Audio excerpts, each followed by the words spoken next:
So basically, slang is kind of like the underworld of language. It's the things that you're not supposed to see. It's the things you're not supposed to understand and not supposed to be able to define, which I suppose then leads us to our next question. Where does that leave us as language learners? When we come to learning a brand new language, how do we navigate that space of let's call it, prohibited language, essentially, that you're not supposed to know as a foreigner?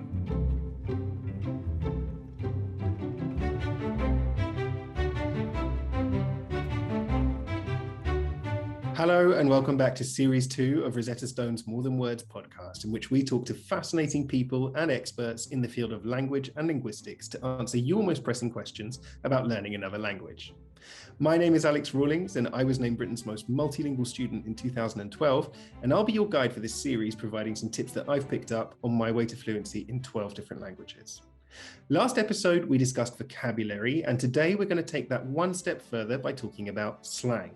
Where does it come from? How important should it be when you're learning a new language? And where do we look to start adding slang to our vocabulary? Susie Dent is back to help answer these questions, and we'll also be joined by Dr Tania Fahey Palma, a lecturer in linguistics at the University of Aberdeen, who specialises in intercultural communication, as well as the UK's favourite German comedian, Henning Wehn. I had a lot of fun making this episode, in which we talk about taboo, the positive and negative aspects of slang, and of course the importance of being aware of the context that it's being used in. As always, I'll be summarising everything for you at the end, so enjoy. Susie, we heard last time about your love of lexicon, so Tania, perhaps we could start with you. Being a linguistics professor, just where did your love for language come from, and how did it lead to your expertise in intercultural communication? Well, thank you so much for the question. I'm delighted to be here with you all today. So my own personal background is that I'm half Irish, half Chilean. So I grew up in a multilingual household in rural Ireland.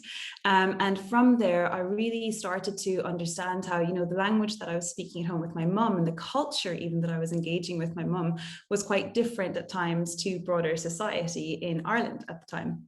So from there, I was very interested in learning about new cultures and languages. I moved to Spain for a year when I was at university. I've lived in China and Australia, spent time in South Africa and Italy over the years as well.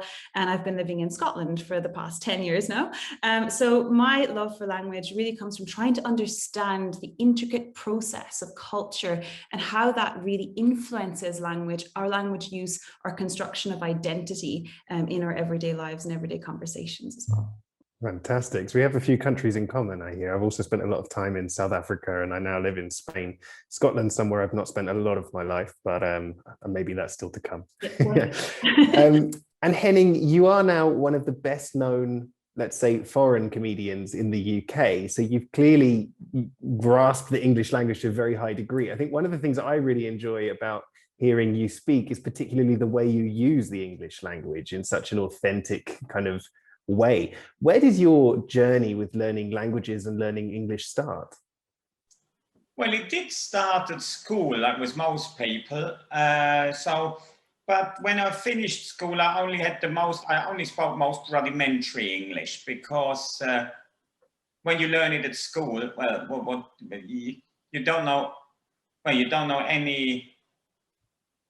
You don't really speak the language, do you? You don't know any colloquialisms, nothing. The only thing you do know is grammar, because that's the only thing they do teach you at school. And then I remember when I arrived here in Britain 20 years ago, I used to say everything exactly the way it was written in my grammar book. I was going like, I was, you were, he, she, it was, we were, you were, they were. But then, having lived in London, then I realized that's not what people say. People say, I was, you was, he, she was, we was, you was, they was. So, and then essentially, even that little bit that I learned at school then turned out to be completely wrong, or not wrong as such, but make you out of kilter with everyone else. And in many ways, I was blessed that I did come to Britain with very little English, because that meant I was free to absorb all the idiosyncrasies of the English language. And I think that is the one thing about learning language is when you're at school in a different country, well, what do you need it for? So,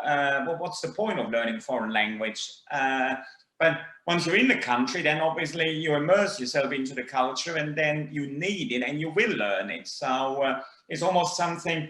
I remember at school, I actually went to the headmaster and said, what's the point of us learning English?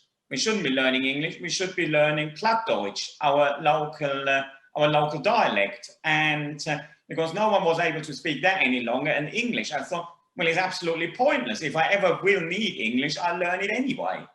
When we think about standard English in the UK, I think we do come back to this term of the Queen's English being kind of the standard. But then I don't think I know anyone who really speaks the Queen's English. And then the only person I can really think of in the UK who speaks the Queen's English is the Queen. You know, so why do we hold that as the standard? The reality is that we all kind of speak our own versions of the language, our own varieties. We've got words that we've maybe used in certain social groups that wouldn't be understood outside of that.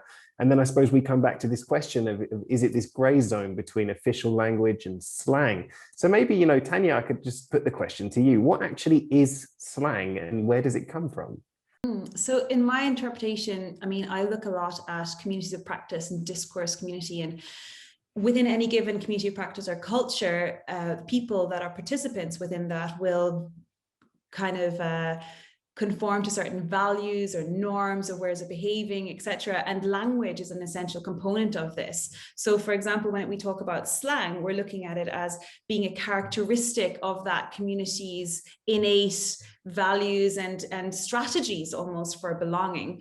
So for example, I was thinking about this, and you know, when I lived in China and I had learned how to say things like, hi, how are you? And ni hao was how you said hello in Chinese, as far as I was concerned. So every single day, the groundskeeper of where we were living would say, Shifan lema, and I would have no idea what he was saying every day. Shifan lema, and I was like desperate, like, well, that's not hello. What's he trying to say to me here? And eventually I figured out, it's like, have you eaten? So again, culturally within that context, it was a greeting that was very much alluding to a particular way of, you know, thinking in the past, thinking about nourishment, thinking about caring for others as such. And going through different ways of approaching that through cultures as well. You know, in Ireland, they might say to you, how's the crack? Which of course, you know, has problems itself if you don't know what crack means as fun in Ireland, you know, or another one in Spain, you know this yourself, you know, ¿qué tal tía or tío? You know, they make it very colloquial and involving for you. So I really see slang as this form of involving each other more as a community and really defining us in terms of the different communities that we have membership of as well. I just want to take a moment to let our More Than Words listeners know that to help apply the tips that you're learning with us, Rosetta Stone has a special offer for all podcast listeners, arming you with everything you need to start learning on the go. Simply go to rosettastone.co.uk/podcast, where you'll receive a special offer on all Rosetta Stone courses, including their lifetime subscription, which gives you access to all languages for life. The link is in the episode description, so just click through from there to start your own language learning journey today. I've never understood why everybody in Spain calls everybody else their uncle or their aunt, even if they have no relation whatsoever, but that does seem to be what happens. Susie, I know you're a fellow word fan and you're someone who thinks a lot about this kind of thing. How would you kind of draw the line between what constitutes slang and what constitutes kind of official language? Yeah, it's a tricky one. I mean, there's a brilliant slang lexicographer, and I'm sure you will have heard of him, Jonathan Green, who's like the sort of the king of slang really in the UK. He's written extensively. He's written pretty much the OED of slang. And I'll always remember he defines slang as the language that says no. So essentially, he has always seen it as the language that is kind of impertinent, doesn't stick to the rules and regulations, has always been, since its beginnings at least, has been linked to the kind of, you know, the marginalized, the depths of society in a way. And some of the very first dictionaries ever to be created were in fact glossaries of criminal slang, who, you know, again, as Tania was saying, it's a very tribal thing. It is an identity marker. You know, there were kind of certain phrases that highwaymen would use in London to show that, you know, if they said the music's paid, it meant that they were one of them, basically. You know, I'm with you. Don't go after me because, you know, I'm part of the group. And so for Jonathan, it's a kind of, it's where people who don't fit in kind of find a home in some way. It's something apart. And I think, you know, that sort of, in some ways is still very true. I mean, if you take, you know, the classic teenage slang that is designed to keep other people out, specifically parents and any kind of authorities. And as soon as we scaled the wall, it moves on. And I love the fact that slang is possibly the fastest moving area of language we have, precisely because it needs to evade all the time, whether it's Cockney rhyming slang, which also began as some kind of criminal code, which was fascinating, and the sort of costermongers of London who wanted perhaps to kind of, you know, whisper certain things to each other. They came up with this wonderful bantery, colourful language that was both fun to use, but also really important as a kind of secret code. And I love that. I love that about slang, that it operates as a code for those in the know and keeps strangers out. Fascinating, isn't it? So basically slang is kind of like the underworld of language. It's the things that you're not supposed to see. It's the things you're not supposed to understand and not supposed to be able to define, which I suppose then leads us to our next question. Where does that leave us as language learners when we come to learning a brand new language?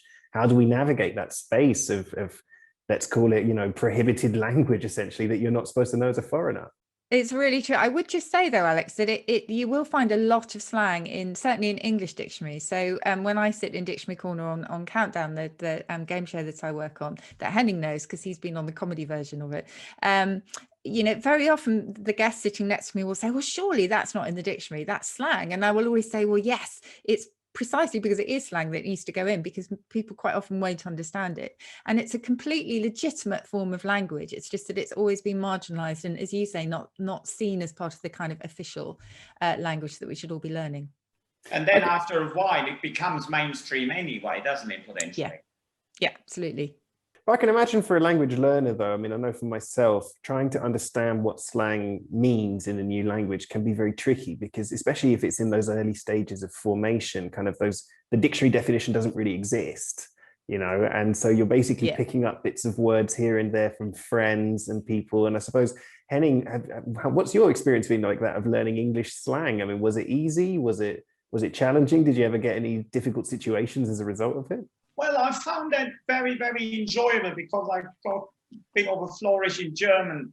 So I use lots of expressions in German anyway. So that is my way of using language, and therefore slang lends itself towards slang is something that I speak a lot at home. So that was a quite natural fit, really, and a good way of. So see, I came to Britain to work for a football club in the office, Wycombe Wanderers, and so I've always worked within that kind of industry. So and if you read the sports pages of a paper, that's obviously littered with slang. It's all more colourful, and then you do learn language on trust. Well, there was an instance where talking about Cockney rhyming slang, I was once taught what turned out to be a racist slur. I had no idea it was, and then I used it on a program hosted by David Mitchell, and well, I didn't get much of a reaction from the audience, and then I thought, well, have I done something wrong here? So, and I knew something wasn't right, but I had no idea what I'd said, because, well, you learn language on trust. If you don't accept what other people tell you, you have to take it as gospel, really, because otherwise you won't get anywhere. So someone played a practical joke on me, telling me that a word means something when it doesn't, and then you use it, and then you can end up you can end up in a slightly sticky situation. I suppose that is always the challenge for language learners, right? I mean, whenever we're learning another language, we fundamentally face this problem that, you know, languages are never a one-for-one match, and a word that means something in one language might sort of mean that in another language, but there's always more connotations, there's more context, more usage, and you have to go kind of on a case-by-case basis. But with slang, it almost seems like it really doesn't match up at all sometimes. And slang kind of develops in very separate ways in different languages, right? So, I mean, Tania, why is that? Why would a certain expression become commonplace in one language, but not in another? Well, that's an interesting one. I think, again, it comes down to context, cultural codes, and identifying with different practices that are relevant to the context around you. But just drawing back on what Henning was saying, in terms of, slang as being inappropriate as well sometimes, I think that's a really interesting and important point to consider, because essentially, within every social group, there is this sometimes, it's important to call out, what's the word I'm looking for? There's a sometimes reliance on constructing an out group in order to make your own in group the more viable, positive option. So, using slang that's derogative towards other group, although it's highly inappropriate sometimes by certain groups, is seen as a way, to lift your own social group and, deviate or position another group in a very negative light. And it's something that we're becoming more and more conscious of and aware of in language, and the power of language and positioning social groups in this negative way. And sometimes something that we actually need to call out an awful lot more, I think, as well. But it brings interestingly into the context of taboo language then and slang. Taboo language as being this kind of feature characteristic that can be aligned with slang, and looking at the functions of that and seeing how, different cultures will have different models of what is taboo or inappropriate also. So the use of the word taboo was brought into the English language by Captain Cook in the 1700s from the Tongan language, and very much used as the kind of conceptualization of things that we are prohibited to talk about or prohibited to do in society. And then therefore kind of what certain cultures will use as taboo language, certain swear words, curse words, and certain forms of derogatory slang will differ as well. So, for me, growing up speaking Chilean Spanish at home with my mum, by the way, who never spoke a swear word to me, and going to live in Peninsular Spain for the year, and really was there for 6 years on and off after that, really realizing how pivotal to the culture swearing is in Spain, and it becomes having the function of that expression of emotion, that expression of expressing your identity and your feeling on a certain topic as well. So kind of going back to your question, it really depends on what each society values in terms of expression or cultural norms. So slang, but obviously, we're getting here as well, not just onto slang, but onto the issue of taboo, as you mentioned, Tanya. And I suppose taboo is a very interesting thing because, it's something that a lot of comedians use to quite comedic effect, and something that they use to connect with their audiences. Why do we find taboo, and in particular taboo language, to be so funny sometimes? Yeah, it's directly associated with our emotive responses, and humor being one of those. So something that I think was really interesting, I read a study recently that looked at the associations between using swear words and the alleviation of pain. So bear with me, this links back to humor. Lalochesia, it's called. Yeah, it's incredible. Yeah. So, if you bang your foot off something, if you hurt yourself, if you let out an expletive or a swear word, it immediately helps to trigger that emotional response that alleviates pain through raising your blood levels, etc. And it's something fascinating. And also, I suppose, if we look at how that links back to humor, it has that same emotive response sometimes, not all the time. Again, we need to think about context here to be very clear about that too. But in this study particularly, they looked at introducing two different swear words. I think one was foosh and one was twizz pipe. So they invented swear words and gave it to participants to see if it would help to alleviate pain in the same way that the expletive word F-U-C-K would. So when people would hit themselves or have cold water poured over them to a degree of pain, those who expressed the F-U-C-K word had immediate alleviation through the emotion response. And those who use the fake words, such as foosh or twizz pipe, that had the response of distracting through humor. So it's connecting this response to us that, we hear these words, we associate them, with that emotional response, can trigger that humorous element for us as well, especially if we know sometimes that the word shouldn't be being used, or it's a word being used in a specific way. So it's kind of twisting taboo on its head as well, and positioning it as this hilarious concept, I think. And a lot of the time in Henning's work, probably he'd know a lot more about how that works in practice. No, I was going to say, I find it so interesting that the swear words that have been with us since, we talk about most of them being Anglo-Saxon. In fact, most of them came around about the 16th century, but they still have such power. And what's quite interesting about the sort of genuine attempts to create new swear words is they're pretty much blends or compounds of existing swear words. And, you know, for all that slang evolves incredibly quickly, the swear words are the ones that just remain remarkably constant. And we may, as you say, Tanya, Henning will have a real view on this, but, you know, I just sitting on 8 out of 10 Cats does countdown. Sometimes all one of the brilliant comedians needs to do is just tell Jimmy to F off or whatever, and the whole audience will laugh. And it's that knee-jerk sort of sensation of something naughty, however prolifically everyone swears these days.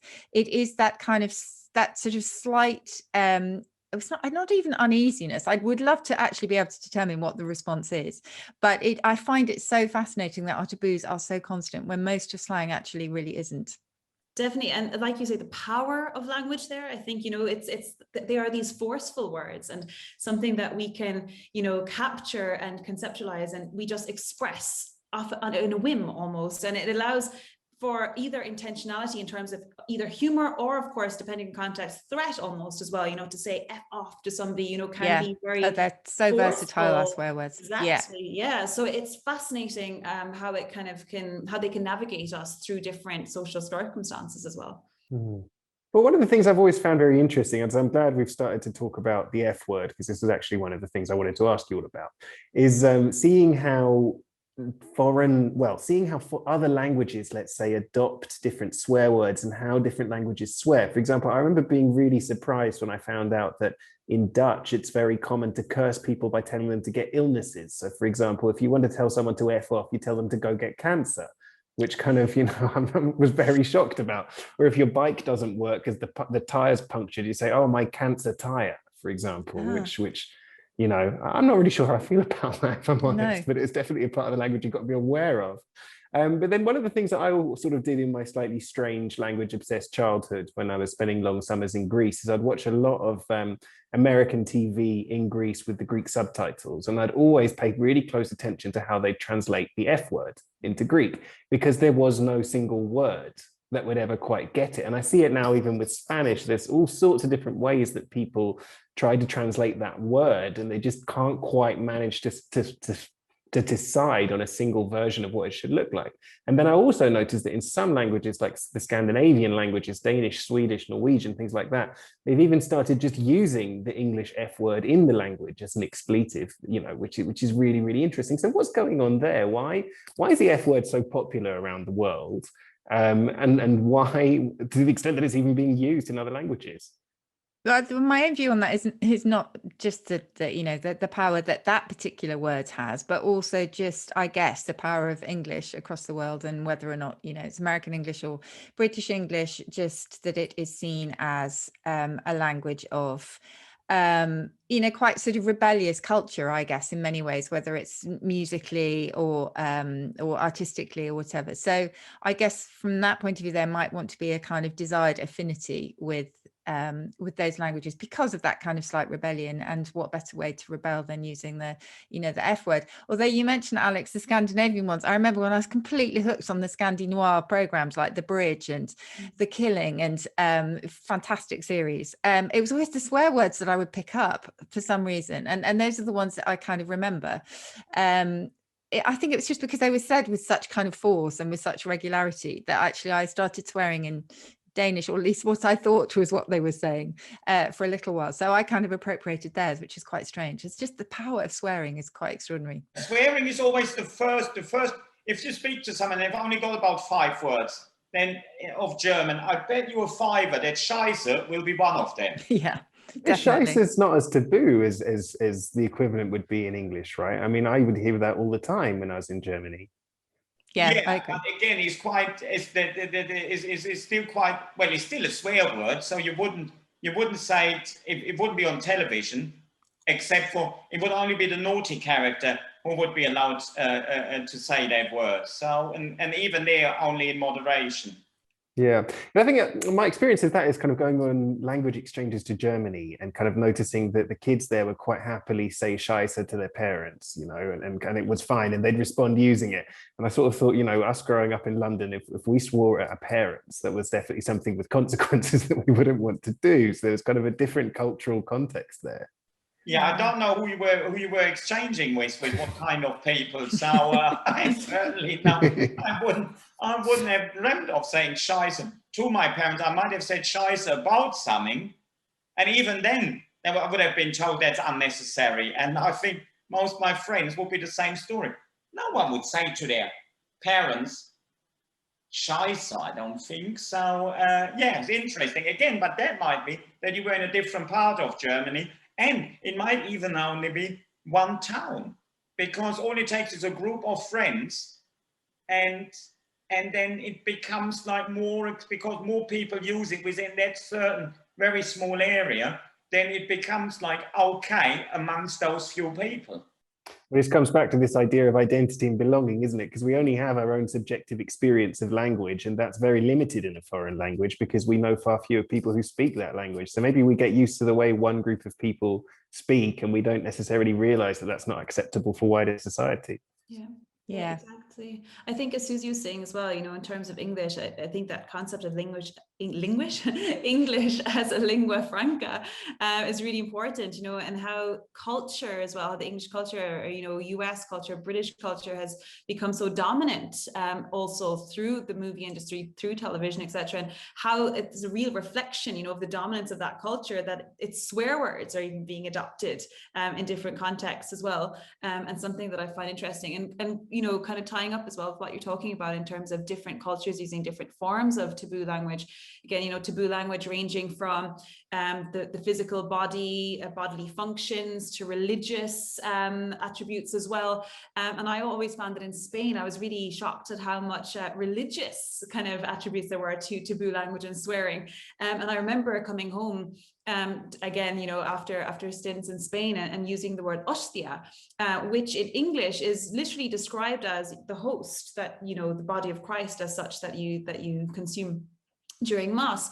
And I remember my mother absolutely saying, you just do not say that in this house, you know, and I was like, okay, but it's something that I had picked up so casually with Spanish people my age. And I had no idea, again, of the contextualization of that as something so wrong in that context, you know, with somebody who was more respectful of religion, etc. So I think that that's something that we need to build consciousness of, even in the language classroom and through our language learning processes, as well as, you know, understanding of context, understanding of, you know, expletives, taboo language and slang, in order to inform ourselves so that we do use them in the appropriate context as well. And that's quite difficult to achieve without immersion sometimes. Yeah. Totally. When I did French and German at university, and had also Henning was talking about, you know, your sort of language environment, really. I went to a convent. I had parents who never really swore, apart from using bloody, which probably actually never even had profane or blasphemous intent. It probably goes back to young aristocratic bloods who got very drunk. So to be bloody drunk was to be drunk as a blood. Anyway, they would use that.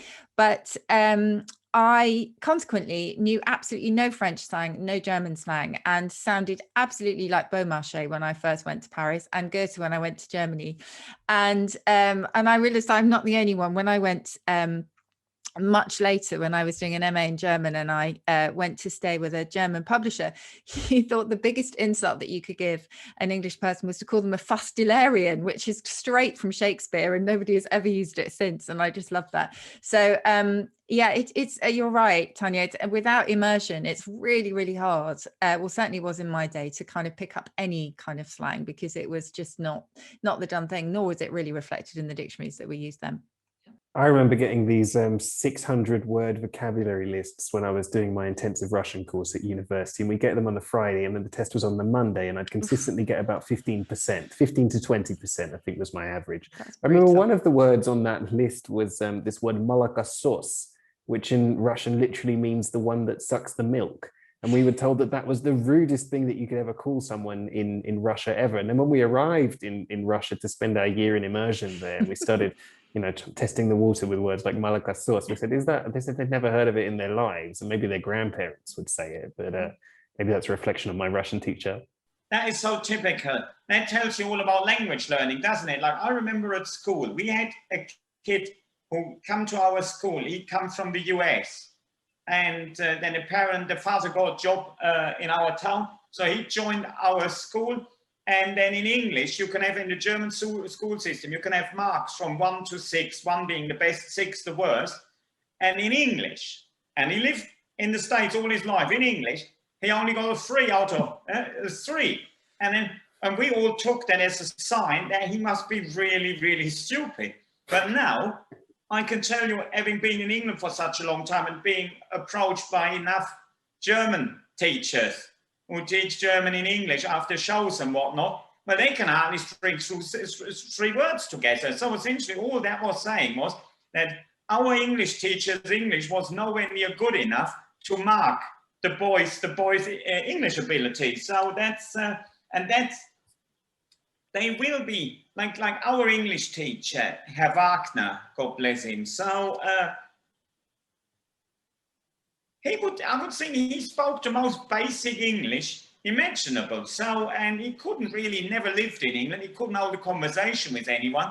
But, well, by grace of God, he was our English teacher. So, and obviously he was not in a position to teach anything to anyone other than I was, you were, he, she, it was. So, yeah, so therefore, coming back almost to the point of, you have to immerse yourself in the country, you have to live in the country, and that really is the only way to learn the language. You can do all the language learning online and whatnot to give yourself like a framework to join the race, but then the race actually happens once you're there. Do you think there's anything we can deduce about different cultures or different language groups by the type of slang that they use? So for example, it's interesting, Tania, you mentioned that in Spain so much language is so religious in its origins. In England and in English, we seem to be obsessed with body parts and copulation. And in the Netherlands, they care about illnesses. You know, does this actually mean anything about these cultures, or is that overthinking it? Yeah, definitely. I'm sure, Susie, you have even more historic kind of background on that. But again, you know, just from that sociolinguistic perspective and interactional perspective, again, you know, certainly in Spain, that there's a huge history, you know, with the Catholic Church, for example, as there would be in Ireland. And of course, any kind of deviance against the church would be highly taboo. I remember growing up in Ireland and, you know, you'd say Jesus and you said, it was said to not take the Lord's name in sin, you know, so that was very much part of the Catholic culture. So it was incredibly taboo to even say things like, oh my God, you know, at that time, which it's a real euphemism nowadays, you know, everybody says it all the time, but yeah, certainly reflects the prominence, for example, where religious taboo is used, of religious institutions and establishments throughout society. And of course, that will differ for a different taboo language in different cultures as well. But I'm sure, Susie, you have a lot more on the origins of that too. Well, like you can speak from an English perspective. Yes, going back to the sort of whole idea of euphemisms and taboos and things. So in the Middle Ages, as I say, the sort of swear words that we consider to be really taboo today were okay, pretty much. And the real profanity comes from the Latin for outside the temple. So it was not sacred, in other words. It was all religious blasphemy, which is why we have so many exclamations that are kind of verbal fig leaves for, you know, for God or for Christ, or we have crikey.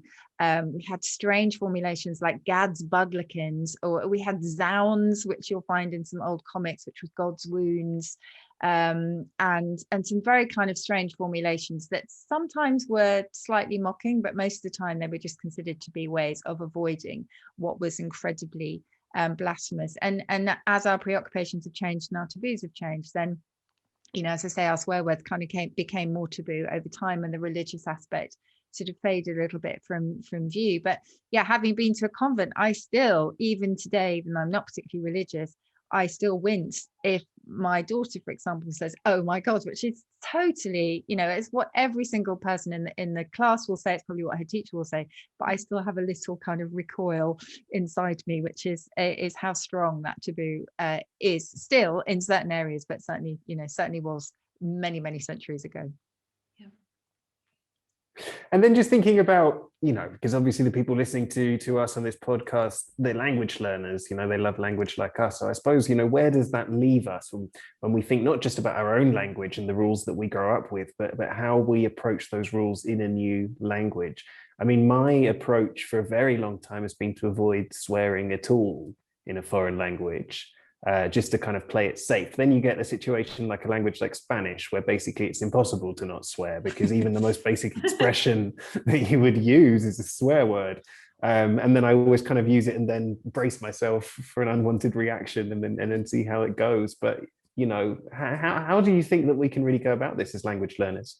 Well, I really think that we need to actually expose ourselves more to that if it's not something that's taught in the language classroom or online in different language capacities, but language learning capacities. In my own experience, you know, and looking at the research around this, the second language learners who displayed or demonstrated less swearing in their target language than they did in their native language demonstrated less exposure to native speakers. So that's proven. So it really highlights to you that the language learner does not actually have the exposure in that second language. So in my opinion, I mean, I am a great advocate, you know, for watching film and engaging with authentic materials where possible, but I've given this a little bit of thought, and even in my undergraduate and postgraduate courses, we actually run linguistic analysis on communities of practice or different discourse groups. And I think that this is actually something that could be applied to language learning also.